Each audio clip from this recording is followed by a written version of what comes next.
Have you ever noticed that belief doesn't show up before progress? It shows up because of progress. When you're stuck in the post-concussion rut of recovery, belief is the furthest thing from your mind. But what if all it took was one small action, one small event that could help trigger belief, that could help catapult your recovery? Hey, I'm David Brimacombe, and after 20 years and 7 concussions, I've started to realize that belief is less about telling yourself that something is going to occur, and it's more about the momentum of small little actions. On this channel, I like to give you concepts, lifestyle modifications that can help you rewire your mind, rebuild your confidence, and therefore create the life that you've only ever imagined. If you like the content, please subscribe below. Thank you. When I was in the deepest rut of my post-concussion recovery, I remember thinking, I will start believing that a resolution, that I'll be able to get back to the person I want to be when I see results. Now the problem is I wasn't seeing results because I wasn't doing the right things. But that's second to the point. My belief was only going to happen if I was going to see results. I could not believe in a situation where I'd be filming today talking about my recovery. That was so far in the distance, I didn't think it was even remotely possible. So I had to understand that belief was only going to happen if I started to make the roadmap. I started to add the protocols that would allow me to make those necessary changes. What I realized was that belief is not a result of one massive breakthrough, of going to a clinic and having that physician tell you that, you know what, all this time we've been doing it wrong. We really got to target this muscle or do this exercise. That never happened to me, and I don't think it's going to happen for most of you. What I did realize was that small changes in my daily environment made all the difference. I'll give you an example. When I got up, the first thing I used to do, like most of you, was look at my phone. What messages were there? What unread emails did I have? Now, that put me in a dark state at the first moments of my day. Now, that set the groundwork. That put me in a sympathetic drive, a highly stressed state to start my day. So, what I decided to do is I decided to put my phone on the other side of the room. So when I got up, my first instinct wasn't to look at it. It was to think of something. In this case, I reminded myself as my feet hit the floor from getting out of bed, today was going to be a great day. Now that was the single greatest intervention I had in my recovery.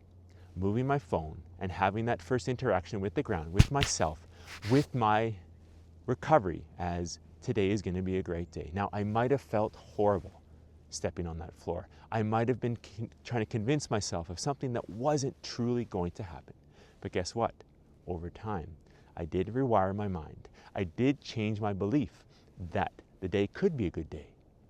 And with that, that was phase one. I started to layer things into my programs. I started to talk more to myself and add breath work and healing foods.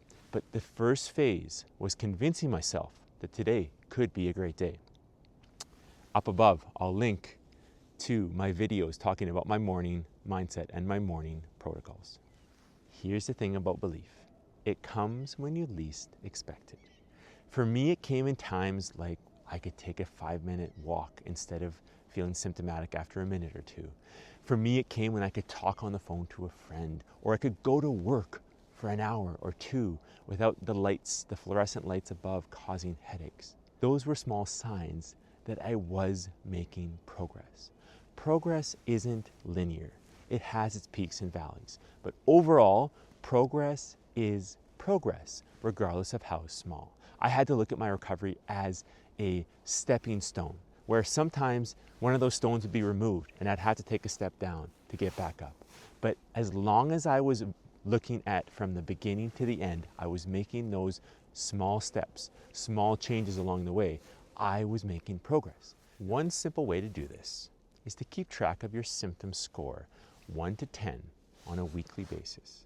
okay? That's gonna give you a good guideline of, are you making progress, okay?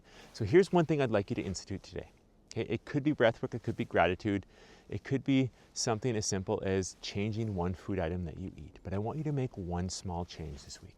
That's what I'm asking for you, okay? For me, I'm gonna use the idea of breathwork. So I'm gonna get up as I normally would, start my day, look at my phone, do whatever I do, and I'm gonna write down, what is my symptom score when I get up? I'm gonna average it over that first week, okay? Then I'm gonna layer something new in. In this case, I'm gonna do 5 breaths. In those 5 breaths, I'm going to elongate my exhale. Now, why am I elongating my exhale? Because that's gonna lower my heart rate, which tells my body to get into the rest and digest phase. So I'm gonna get up, do my 5 breaths with a deeply elongated exhale, okay? And then I'm gonna go start my day. I'm going to keep my symptom score with this new protocol for that week. At the end of the week, I'm gonna average out my scores from before the breath work and after the breath work. I'm going to tell you unequivocally, you're going to have a lower symptom score after the breath work. That's just from what I found. You might be different, okay? But likely you're gonna have a lower symptom score after the breath work. Now, what does that tell you, okay? That tells you that there is an evidence that what you're doing is effective. It's dropping down some of your symptoms. It's helping some of the systems that are dysregulated. So we start with an action, breath work, that creates evidence. I'm lowering my symptom score, which tells me, gives me belief, there is hope, there is a future for me, which creates the desire for more actions. You are a change agent. You have this power, okay? Don't ever let anyone tell you that you are a victim of your circumstance. You are, yes, a victim, but you are a victim who has empowerment to change your stance. I would not wish PCS on my worst enemy.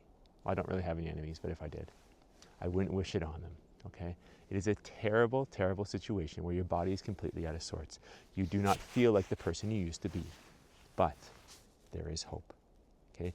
You are a change agent. I've gone through numerous specialists. They did help a little.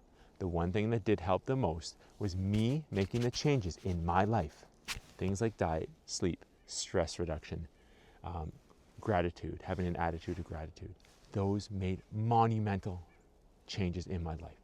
I can tell you now, unequivocally, I feel better today after 7 concussions than I did prior to my first one.